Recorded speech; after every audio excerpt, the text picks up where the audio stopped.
Wives, Fifo, whichever one we say. A couple of these ladies say Fifo, I say Fifo. It's still a big debate. I don't know who's saying it right, but we'll just go with it. And the three ladies that are on right now, Taz 1, Taz 2, and Stacey, they're actually all based in Margaret River, which is super cool. There's a huge community of Fifo wives in Margaret River. But our first guest today will be Taz Grace.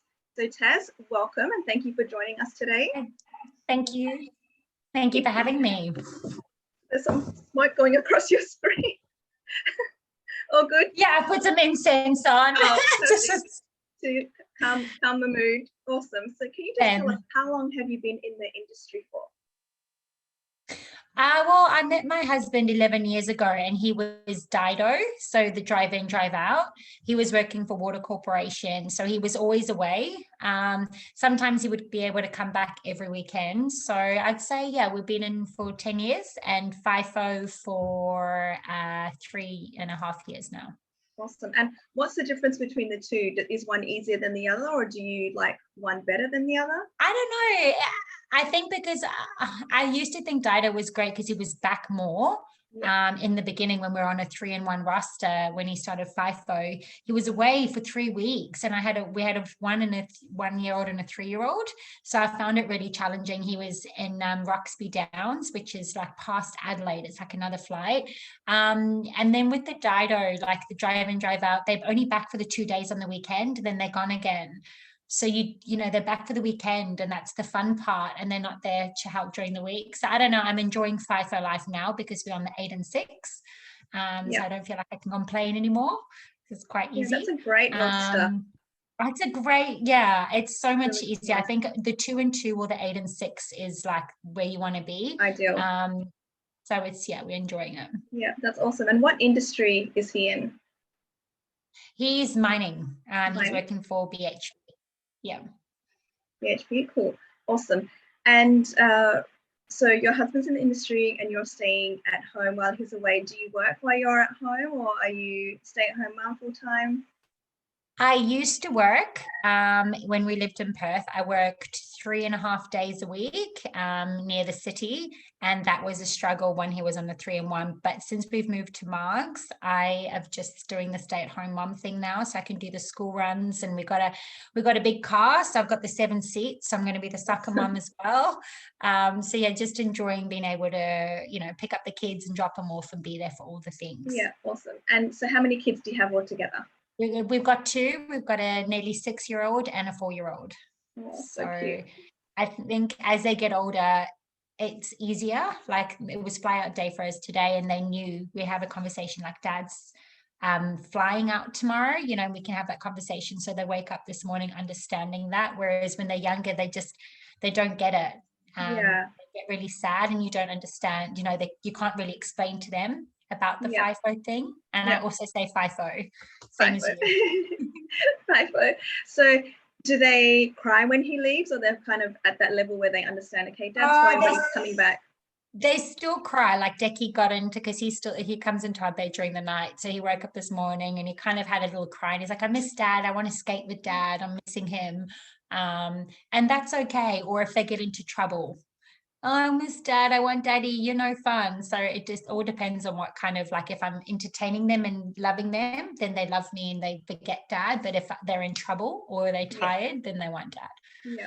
And so when he returns, it depends. Is there like an awkward moment? I know when my husband used to return when my daughter was a little bit younger, my oldest one, she kind of didn't recognize him or didn't really believe that he was back. And she would just go really shy and not talk to him for a couple of hours and then snap out of it and realize, oh yay, Dad's back. Do you have any reactions like that, or they are just normal? I think maybe, no, they're normal now, like they're super excited now, but I must admit that was like the case with my daughter because she's very much a mommy's girl. Well, she was until recently. And so when Dad came back, she would kind of not want me to leave her with him, and she would get really shy, or it took a couple of days to come around, and that was really hard for him because he's like, oh, I'm here, I want to do stuff with her.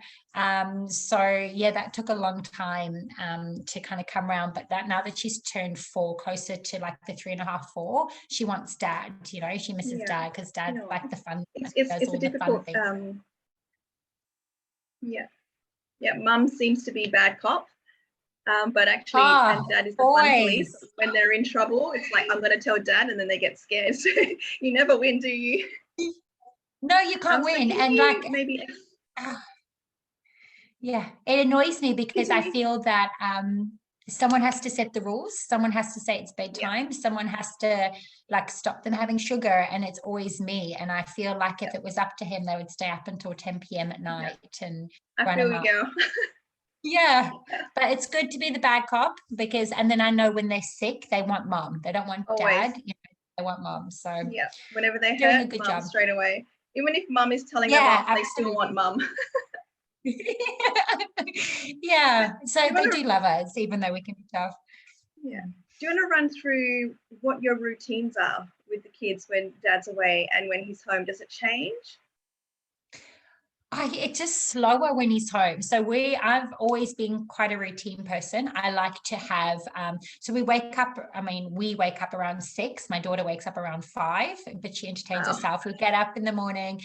I managed to do an F45 class in the morning. Then we usually go to the skate park or we go to the forest or we do something before school because they're both a lot of energy that I try burn before school. And then school happens for Decky and Savvy's away from me for 2 days a week. So that's a godsend. But then it's like dinner at 5, showers at 5:30, books at like 6:30, in bed by 6:37. So they in bed early because they wake early. So that changes maybe by half an hour, 45 minutes when my husband's home because everything's slow, like leaving the skate park slow, getting home and dinner's slow, like everything's slower. Yeah. So we really try and stick with that. And I think it's easy now that he's on the 8 and 6 that he sticks with my routine. Whereas Yeah. when he was on the 3 and 1, they were changing so much at 1 and 3 that he always felt like he wasn't keeping up with what we were doing. Yeah. And it would take him about 3 days to settle in, and it used to annoy me. But I think now it's easier. Like if 1 week away and then he's back into the routine that we've set up. And with school, it's quite consistent. You know, we have school drop off at a certain day, so it's been easier Yeah. for us. And I think Yeah, so I that's what think it's helps. easy. Yeah, it helps the kids to really manage the FIFO lifestyle as well when they do have a routine because they know that is coming and going. So when they have a bit of a routine, Yes, it's easier for them to adjust to that and understand what's going on. absolutely. And I think kids need routine. Like I'm all for, like, well, I say I'm all for it being like, yeah, whatever, go with the flow. But I think I'm more like, okay, this is what we do at these certain times. And then weekends like Fridays to Sundays, we can be a bit more flexy with what we do. But it's just, my husband's really supportive with that. He's like, okay, cool. What are we doing? What are we doing this weekend or what have we organized? So he kind of fits into what we're doing. But then sometimes I want him to take control, and we're women, we want to lead it, but then sometimes I want him to take control and he doesn't. So I don't know, we can never be entirely happy. We'll still fight it, but we want you to show that you can. Yeah, like show that you can survive, but then like he can't go to the shops without texting me like, what do we need, like 1,000 times. I'm like, you live in the house too, so I don't know. But he's a good husband and he's a good dad and he fits in. He's very surfer, easygoing. So I feel like whatever we're doing, he will just fit into it. Just go with the flow. But then but I'm quite a independent person too. So I like the FIFO life because I like having my time to do the things that I want to do without having to think about his schedule. So that's awesome. works. So every time I chat to you, you're always so bright and bubbly and so positive. So how have you managed to keep or find the happiness in FIFO lifestyle? I think if you were to have spoken to me about FIFO about a year ago or a year and a half ago, I probably would have started to cry on this video, which would have been embarrassing. But I think it's all about finding balance with your husband and their swing and really communicating that, because we were on a 3 and 1 for 14 months and it didn't work. And we were about to split up and it was horrible. And then he went on the 2-in-1, and that felt manageable. But then when we moved to Margaret River, we realized that you really want to be on an 8-in-6 or a 2-in-2. Like, that's the swing right now. 2-in-1 was just really rushed. And again, I found myself bringing from happy to like, oh, this isn't the right swing. So I'd be moody with him. So then when he got off with the 8-in-6, it's just a life change, and I don't feel like I can complain about it anymore. So I think it's just finding balance, communicating with your husband and being honest with how you're dealing with it. Because even an 8-in-6 for some people may not work. Maybe they need their husbands home every day because of the age of their kids or their mentality. I think what works for one person, like 8-in-6 works for me, might not work for Taz or Stacey, so you've just got to find the swing that works for you. And be happy in that swing. And if it's not working, communicate with your husband and change it before shit hits and the fan. change it. Exactly, because there's so many job opportunities out there, and there's so many companies now offering different swings that you can find something. Like, he walked away from a full-time, like a continuing contract where he had hundreds of hours of sick leave, to a company where he's now a contractor. He has no sick leave, no holiday pay, but they put him on the swing he wanted and the pay that he wanted. They listened to him. So that just takes a lot of trial and error and being honest on how you are and your family. So I think that's what it's all about. Takes the stress out of it as well.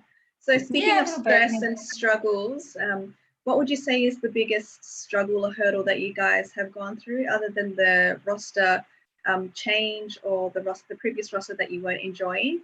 And is there any like misconceptions that you think we really need to debunk that you're sick of hearing? I think the struggle that we went through first was our kids have always been really good sleepers. And then when Ryan started that swing, my son regressed at 3. And for about 18 months, he didn't sleep. He would scream every night. Like, you'd put him down to bed and he would wake up about 7 times during the night, like screaming because he missed his dad. And so I didn't sleep for 18 months, and I thought I'd done all the sleep training and I'd done everything right, and I'd stuck to my routines. And so from like 3 until 4.5, I was like a zombie. So that was really difficult for me. That was it really impacted our relationship, because I would go and sleep in a separate bedroom to him because he would snore, and I needed the precious sleep that I could get. And so we weren't even sleeping in the same bed for a long time, and we were hardly talking during the day because we found it so hard, and we were both handling it in our own way. And just as we got to like communicating, he was gone again. So that was really tough. And so did you guys reach out for any third-party help? Therapy, counseling wise? We did. We didn't go to therapy, but we put all of our effort into trying to see a specialist, a sleep specialist, and a behavioral specialist for our son. And even going private, we did in for like, the wait list was 7 months. It was shocking. And so we tried all these different avenues and nothing worked. And then just as we were about to like give up, he decided to sleep. It just kind of, it happened. And I was so stoked. I was about to sell him on like Gumtree.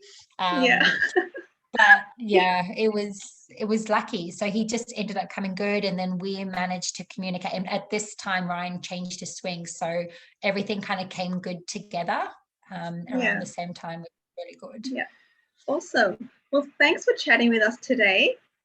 Is there anything else that you wanted to add before you go? Everybody, if you haven't already, get the book. It's amazing. All these women are hilarious in their own ways. So it's a really great read. Have you finished reading the book? No, not yet, because my precious time at night is short, but I'm here. Okay, so, cool. And you're enjoying it so far? I'm on the compromising. Yeah, I love it. It's really funny. I'm on the compromising wife. Okay, awesome. I've never heard someone say that the book is funny before, but I like that. I think because one of the secret wife, she was really funny. The way that she's like, I hate men, or the way that she worded it. Yeah, with the pigs, and I was like, "Oh my God, you're hilarious!" And then there was like another thing and another twist in her Yeah, story, that and was I like, couldn't I stop was like, laughing. surely this is a Hollywood movie. I was like, what is she? Yeah, and then about the porn wife. So there, I think we can all, because we're Fifo Wives, we can all find ourselves in every story. And you can't help but laugh at them, even when it's Yeah. like, really sad stories. But you just have to laugh at it, otherwise you just cry. Shocking. It's like, well. Yeah. Thank Yeah. you, chat. Yeah. This is true. That is my coping mechanism too. Thank you. Mine too. Thank you. Bye. All right. Next up, thank you. We have Taz2, otherwise known as Taryn. Hi. I was muted, sorry. Oh, good. Hi. Hi. Beautiful as usual. Oh, thank you. Oh, your light is disappearing on us. I know. I'm like, I've got to get taller. It's coming down.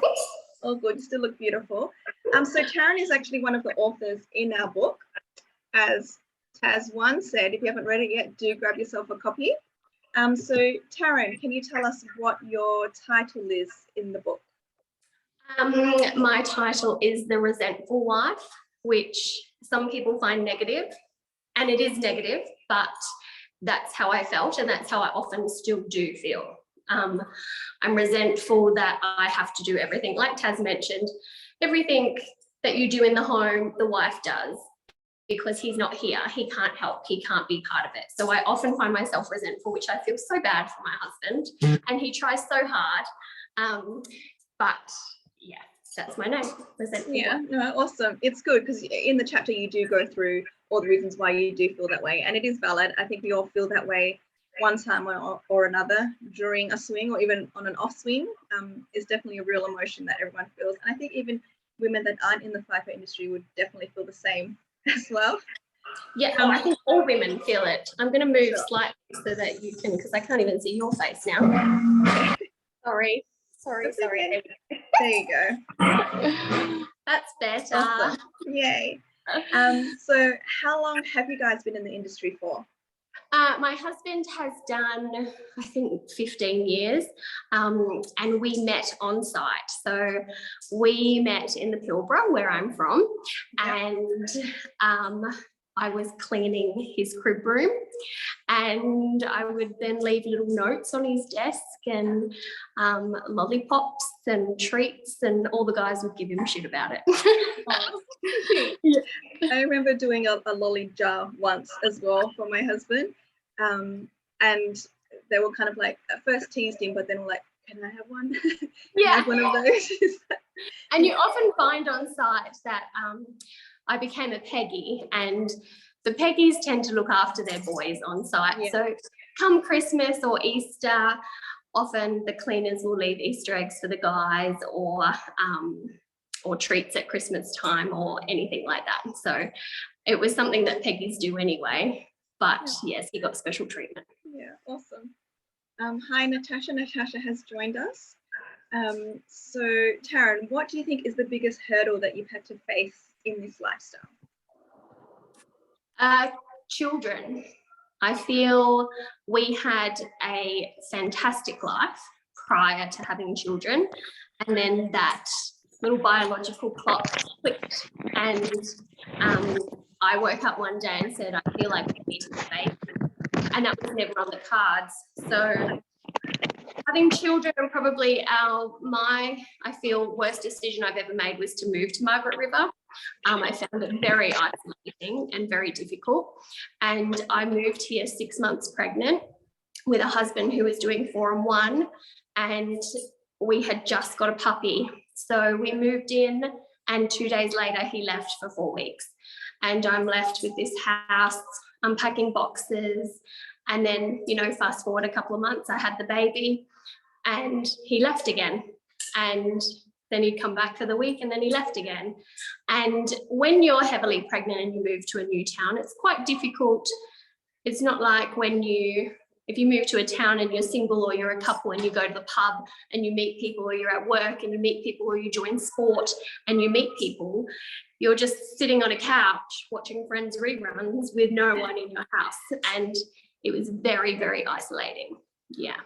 And it would get tough as well because there's no one to talk to, no one to share the load, and kids are needy, and mum needs her recovery time as well.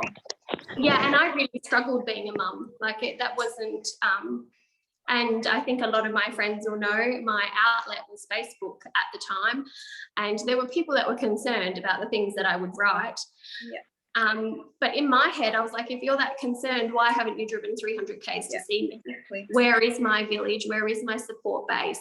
I would get messages or phone calls going, you're stressing me out, Taz, what's going on? And it's like, well, if I really am stressing you out, bring me a meal, come and help me. And some did, my very good friends did, and others didn't. So, and that would also help filter out who you need in your life and who you don't. So 100%, yeah.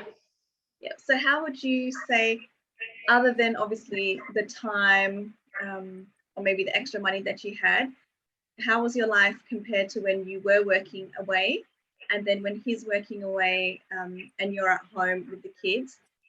Is there one that you prefer over the other? Do you wish you would go back?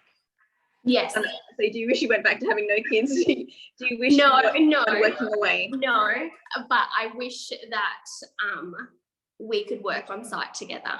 Yeah. Yes. I loved being on site together. I loved that, you know, you're on a waiting list to get a double bed, and then you get the double bed and you're super excited because prior to that you're sleeping in a king single bed together after 12-hour days. You could have your own. We got allocated separate rooms, but we wanted to be in the same room, so we would sleep in a king single bed together. And then when you got that double bed and you got a permanent room and you could stick pictures up on the wall, and you know, you had 4 weeks, and everyone that you work with becomes your family and you see them every day. Granted, that can be hard too, seeing the same people every day. And so we had a great life, and between us, that's double income. And so on your week off, I never cooked. When we built this house, I was like, oh, I don't care what stove. And she's like, well, what do you like to cook on? I don't cook, because we had disposable income. So it would be, you know, the indie bar on a Thursday night in Scarborough, or you'd stay at the Crown, or whatever. It didn't matter, because well, you're still doing that, because I see you at the Crown every other week. I did last week. I did. We needed a little cheeky treat. Yes. No, it's good. It's good to enjoy what you are sacrificing. You're sacrificing your time away. So when he's back, it's good to enjoy that. Why not? Do it. Yes. Yeah, you have to. For sure. And so would you ever go back? Often when he annoys me, I try and I look at jobs which are the opposite spring to him. I'm like, if he can do, he's just got 8 and 6. After so long of doing 3 and 1, we have just got out of Bustleton, which for my children who need their dad, it's amazing. But then, when he bugs me, I'm like, can I do the opposite 8 and 6? And who will look after the kids on that one day layover? That's hilarious. So what would you say then you enjoy the most out of the Fifo lifestyle? Why do you continue to do it? His job is the same as your husband. He's a boilermaker, and in Margaret River, what can you boiler make? So we did move here because it worked out financially better in terms of what you can build and stuff. And at the time, we were living in a little unit in Scarborough, and we looked at purchasing that, and it was like $400,000 for a 2-bedroom unit. And then we liked holidaying here, and so we could build a home here and have, you know, people can come visit us and stuff. So I totally lost my train of thought. I do that. Oh my goodness. Would you ever go back? Would I ever? Yes. No, I've totally gone. You're gonna have. Yeah, I've also forgotten. Oh, good. We'll move on. So you launched the Margaret River launch for the Fifo Wives Tales. That was awesome. Yes. That was really fun. Thanks for inviting us. What has the buzz been? What has the feedback been? It was a great event. It was a super close, tight group you had. I was so chuffed with the support. I've mentioned earlier that I felt isolated coming down here. And someone that I met at my mother's group when I first joined that, I'm still friendly with 6 years down the track. And she turned to me and she said, Taz, you always say you feel isolated down here. And she said, look around at all these people that came to this book launch. And she goes, and they're all here for you. And it was like it was a beautiful thing for her to say.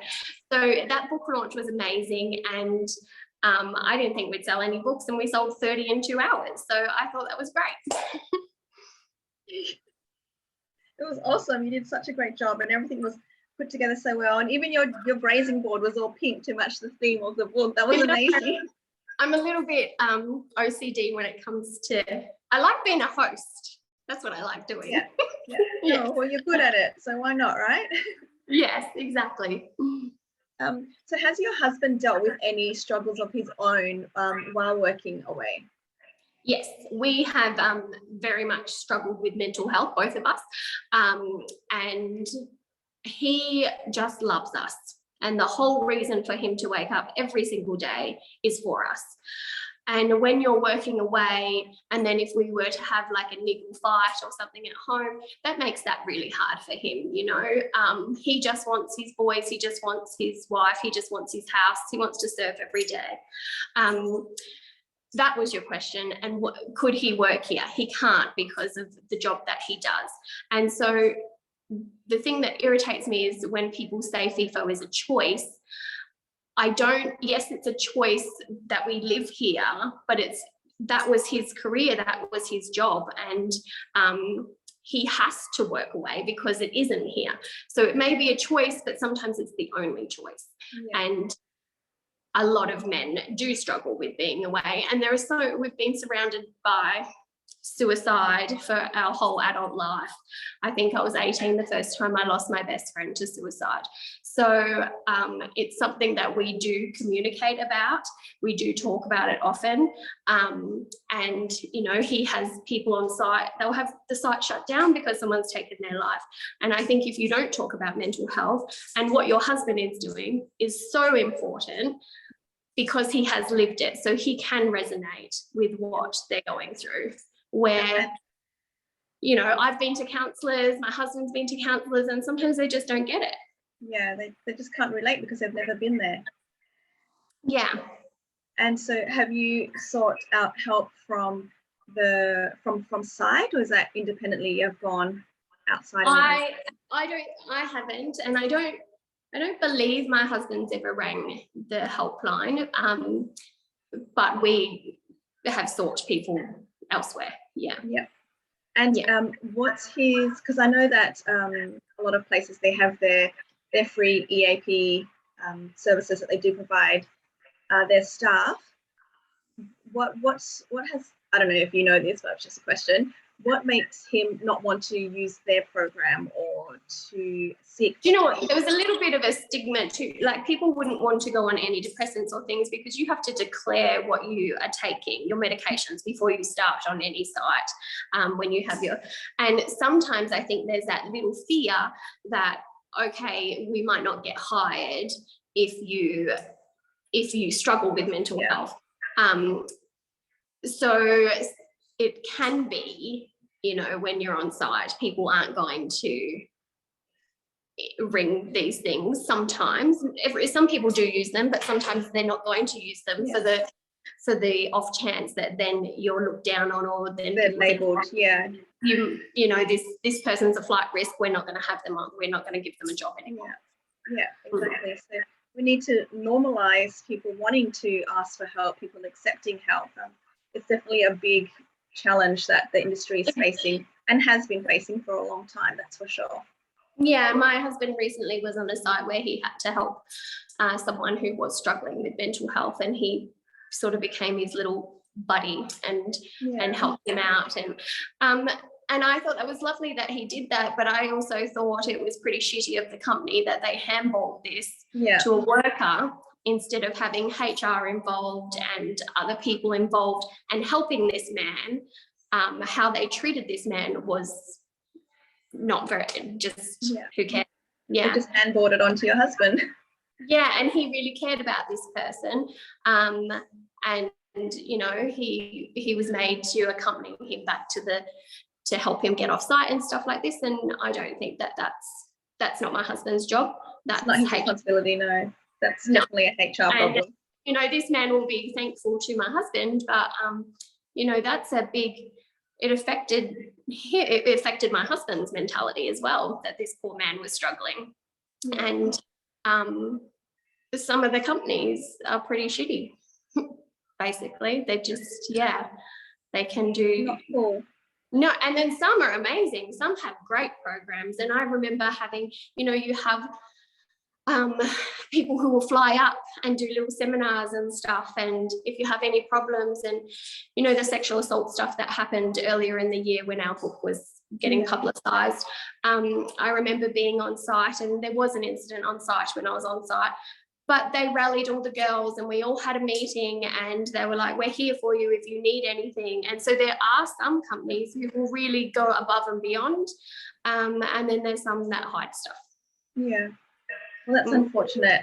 It's hopefully something that will change. I know since the book came out and the article has come out as well, there has been some changes in the industry. So we can only hope that we make more noise and there's more changes.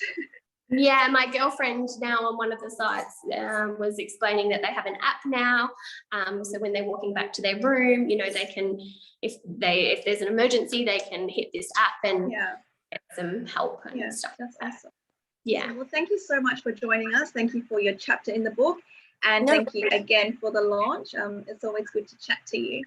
Yes, we'll have to do another one. Yes, for sure. Thank you. Thank you. All right, next up we have Stacey. Welcome to the stage, Stacey. Hi, Yasmin. Hi, thanks for joining us today. Tell us a little bit about you, how long you've been in the industry for. So my first date with my now husband was the day that he had interviewed for the traineeship for the job that he has now been doing for 10 years. Oh, wow. So from us, it was day one, basically, Awesome. Day one of our relationship. Yeah.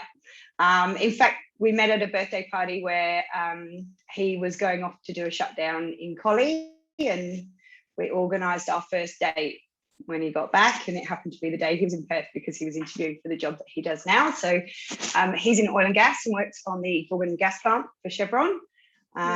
So we do consider ourselves incredibly lucky and very privileged for him to have done a traineeship and been taken on by you know, a very large employer and offered him a great opportunity. So yeah. And that's awesome to still be there. It shows that he's a good worker and they value him. So that's really good that's a good feeling to have as well, I suppose, from you guys. Absolutely. He's gone through redundancies. He's gone through, you know, so many of the people that he's worked with have worked on different shifts and different, you know, moved around, and he is still in exactly the same job he was when he first started. Actually working as an operator on the LNG plant. And as of, this is the first swing that he's actually moved jobs. He's now working in the execution teams, so he no longer has to do night shift. So after 10 years of working day shift and night shift, he now doesn't have to do night shift. So we're really looking forward to what that does for him and his mental health and just even his body, like just his fatigue levels. Yeah. Because we're not meant to be awake at night time. I'm a bit of a night owl, but the boys on night shift, sometimes if my husband goes away, he's like day or night shift, and it just, your body has to get used to that. Then you come back and then you have to do normal day hours. Then you go back to night shift. It messes a lot with everything. Absolutely. It's actually quite dangerous as well. Yeah, so his roster is 2 weeks on days, 2 weeks off, 2 weeks on nights, and then 4 weeks off, which when you tell people, they kind of go, oh, that's amazing. That's the most amazing shift ever. But the 2 weeks of nights really takes its toll, and there's no heartbeat to our roster because it's 10 weeks, you know, so it's a day, it's a home for a short period, it's a gone on nights, it's tired dad coming home for a long period. There's just never a heartbeat. And the night shifts are harder for the families to communicate with hubby on site because you have to get them ready for bed or dinner. It's just it's not fun, is it? No. So you guys started this journey together. So do you have any tips for those that are wanting to get in the industry or have just started in the industry on how the mindset for both of you should be going in? I think the thing is, it changes. So in the early days, it was great. You know, I resonated with a lot of what Taryn had to say tonight. The fun that you have when you want to, you know, when you're both single and you're a couple and you've got a lifestyle and, you know, there's no one else to be responsible for, and I'd get all the time that I wanted to myself. And then when we got pregnant, we went and did a training course through his work, talking about the FIFO cycle and how it works. You know, you argue when they come home, and you argue when they leave, and that's normal, and all those sorts of things. But nothing really prepared me for just how hard FIFO life while parenting would be. Yeah, definitely. It's not for the faint-hearted, that's for sure. No. So what do you think the impacts of absence or distance, how has that changed over the years, and how has that changed your life now that you are a couple and with the children and everything that's been thrown into it? Yeah, so for me, I'd say it went from being a positive to a negative.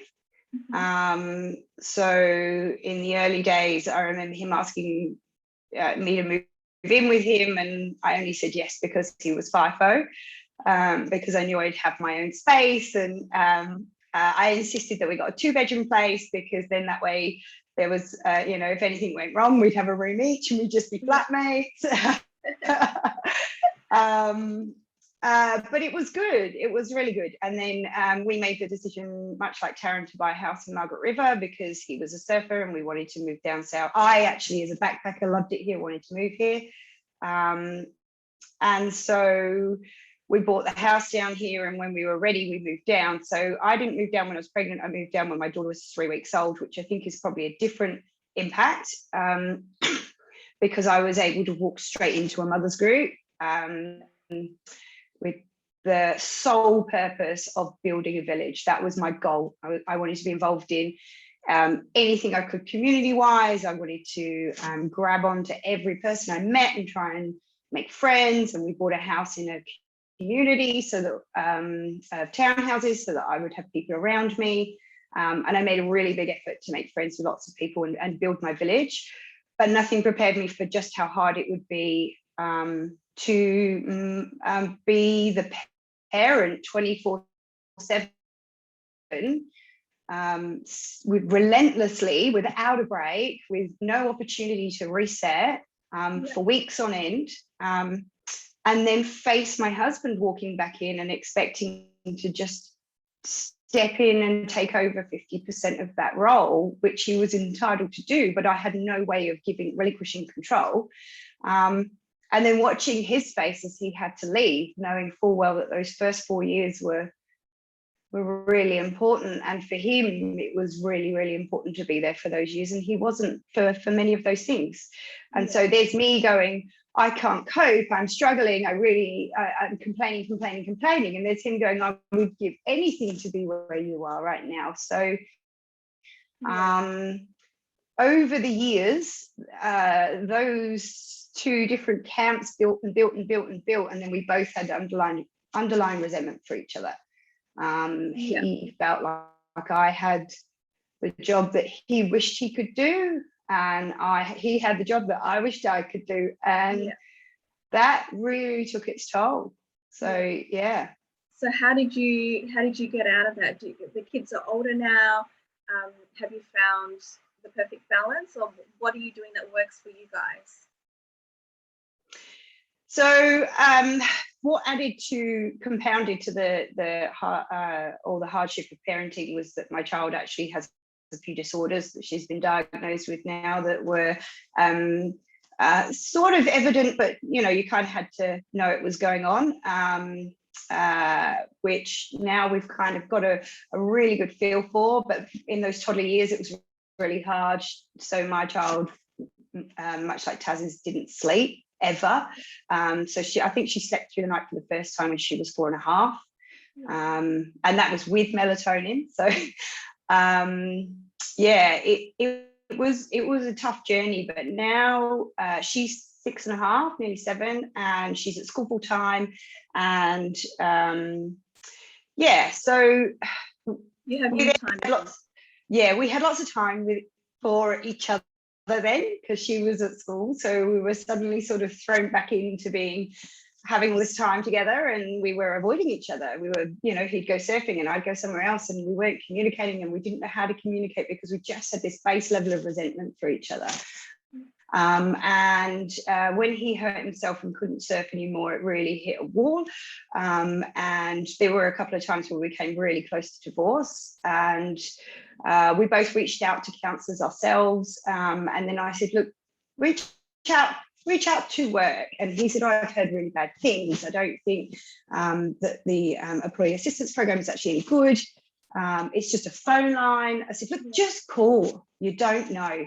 And oh my God, it's changed our lives. We were really lucky.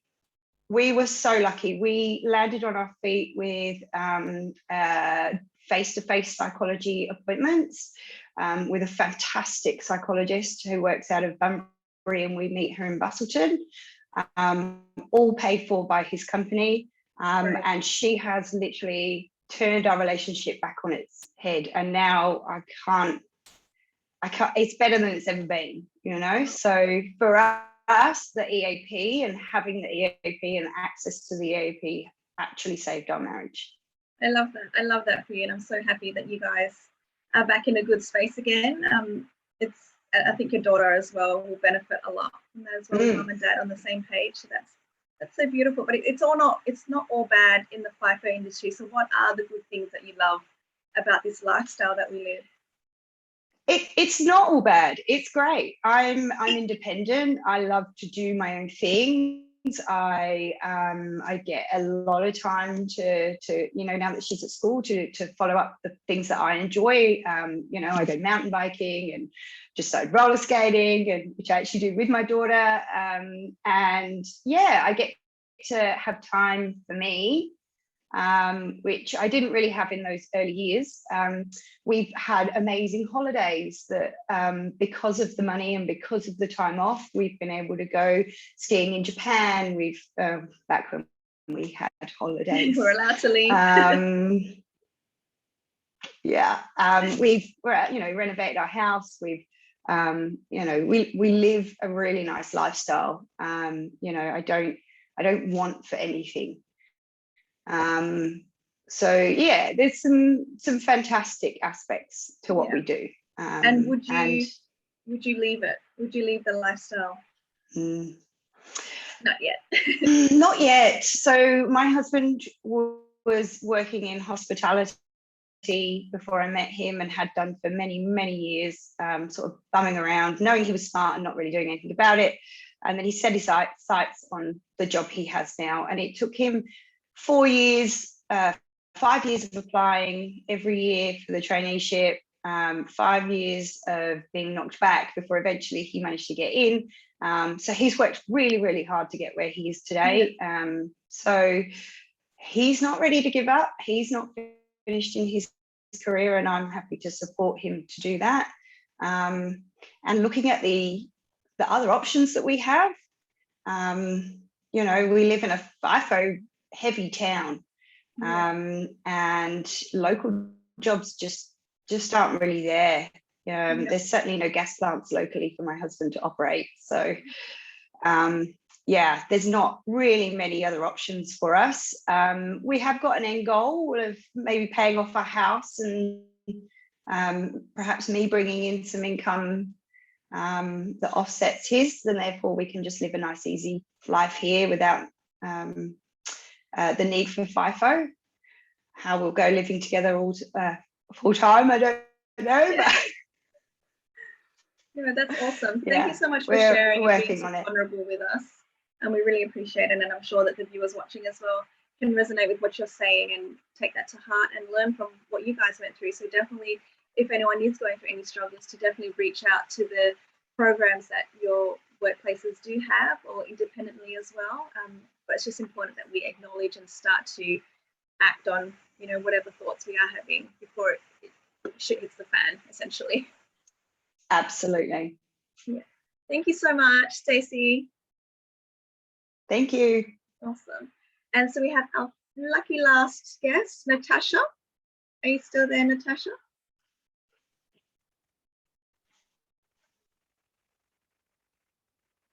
In the car. Love it. Yeah, I am. Hi, Natasha. Thanks for joining us. Oh, thank you for inviting me. I suppose keeping it real with the lifestyle that this, being a FIFO mum, wife, brings, and that is exactly, you do what you can when you can, you fit it in when you can. Absolutely. And keeping it real. We're happy to have you here. Live from the car. Yeah, exactly. So we'll jump straight in. Do you want to give us a bit of a background about yourself, how long you've been in the industry, what industry you're in, and it's your partner that works away, yeah? Yeah, it is. My husband, since he left university, has not known anything but the mining industry. He's a chemist and metallurgist and has gone through different types of roles within the industry, from being a metallurgist on site right through to now consulting to a variety of different mine sites. So our lifestyle is actually a fairly unique one, where he's at a different site every week. So he's away during the week and back on a weekend. So everything, not discounting how stressful a 2 weeks away, 1 week home, or whatever other rosters, that they've all got their own unique challenges. But the biggest challenge for us is having those emotional ups and downs so much more frequently. The hellos, the goodbyes, and unfortunately we start to numb out on it now. Well, I do. I have, and I think a lot can resonate with that, is that, the longer we've done it. So I personally have been a FIFO wife or FIFO partner for 13 years now. My husband is, he's going on 28 years. Wow. Yeah. So it's and like Taryn was saying, we can choose something different, or he can choose something different, but then you're sacrificing something of yourself. Yeah. This is who you are. This is where you're passionate. This is where your why is, all that kind of stuff. So, and we have tried something else. We gave a office job, still in the industry, for 1 year. He gave a red hot go at it, and I could see the change in him coming home and having that regular sleep patterns, the regular not having to be on a plane every week, how many times, and all the rest of it.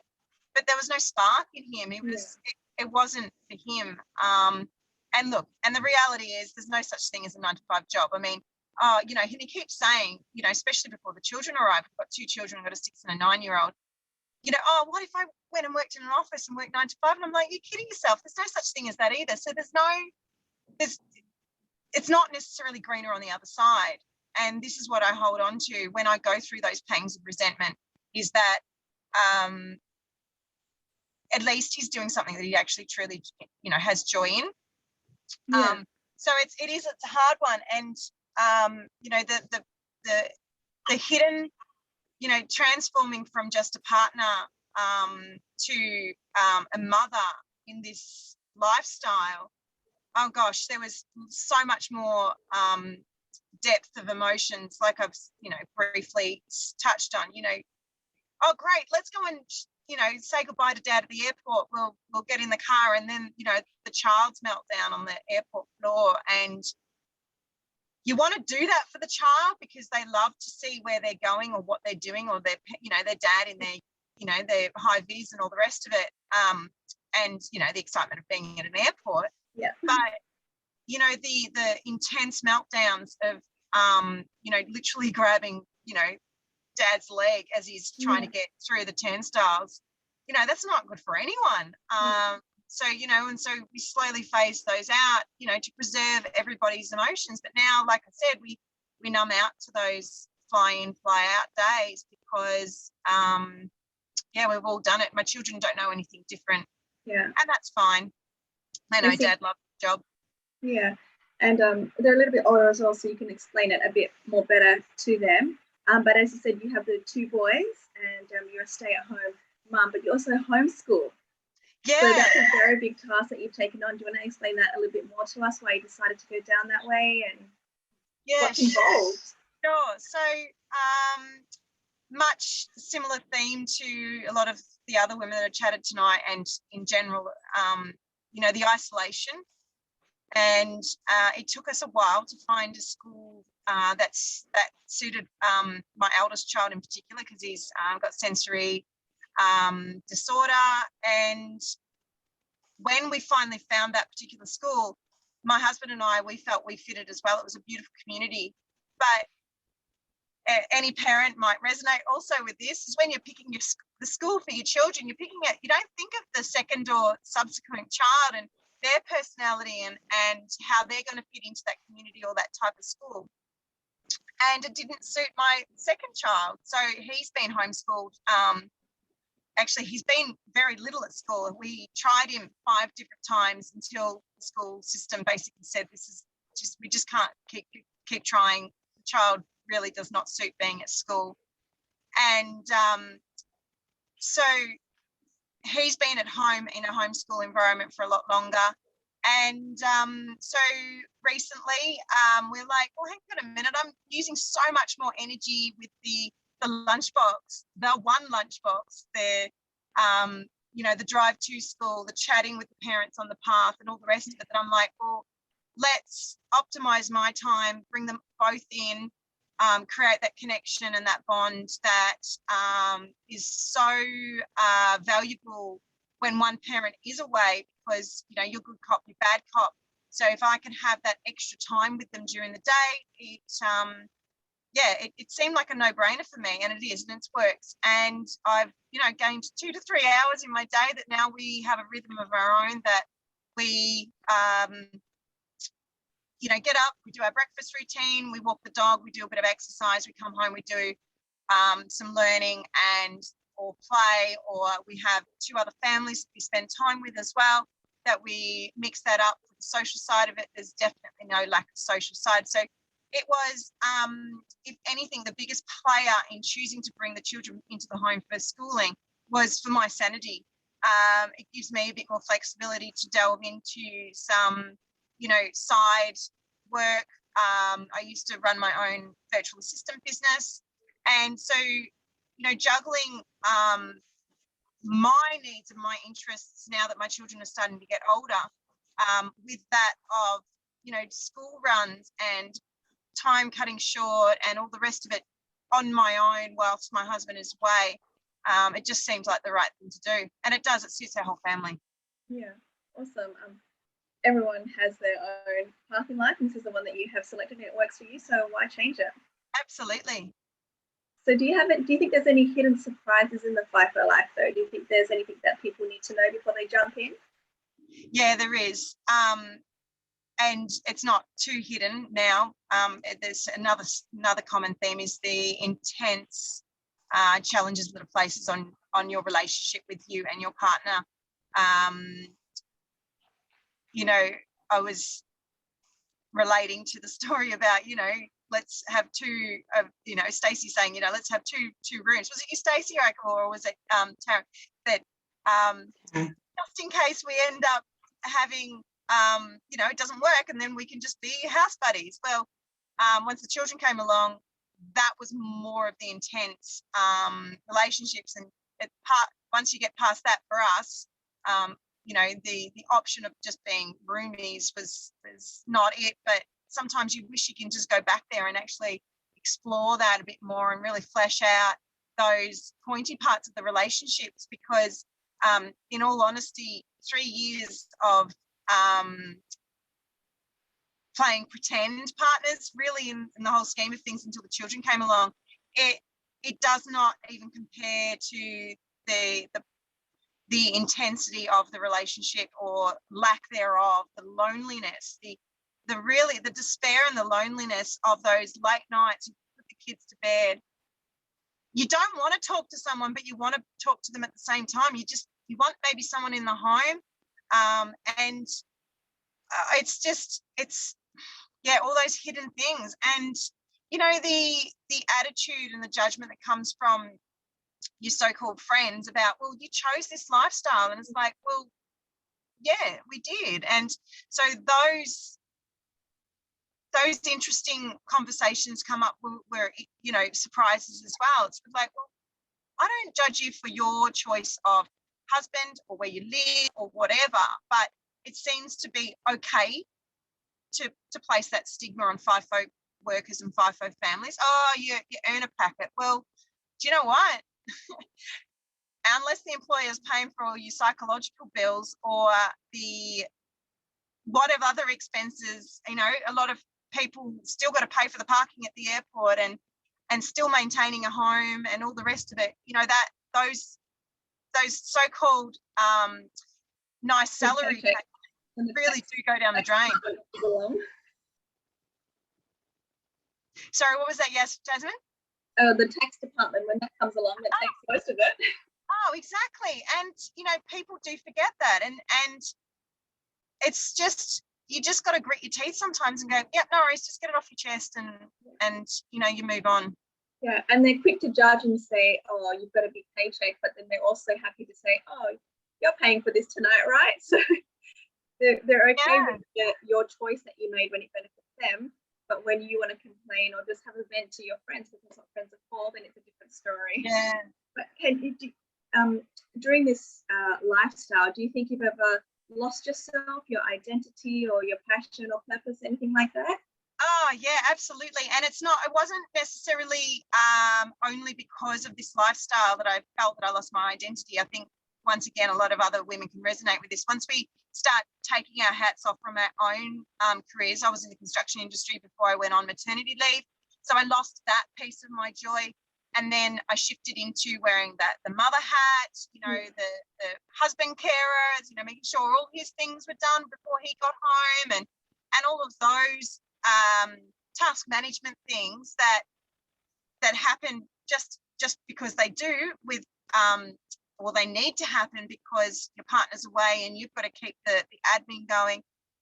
And then when the children come and you're playing two roles, there's zero time. There really is, unless you employ a carer or a babysitter or have parents, which neither of my parents are around at the moment, and my husband's parents actually don't, even though I've literally begged, in the driveway, I need help, and they're like, oh, I'll get back to you, I'll look at the calendar, and it falls on deaf ears, and that's fine.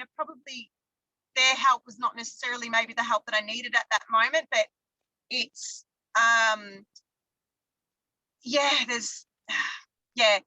so putting all that together, you lose yourself because you miss out on doing those hobbies that you used to do before you became a mother.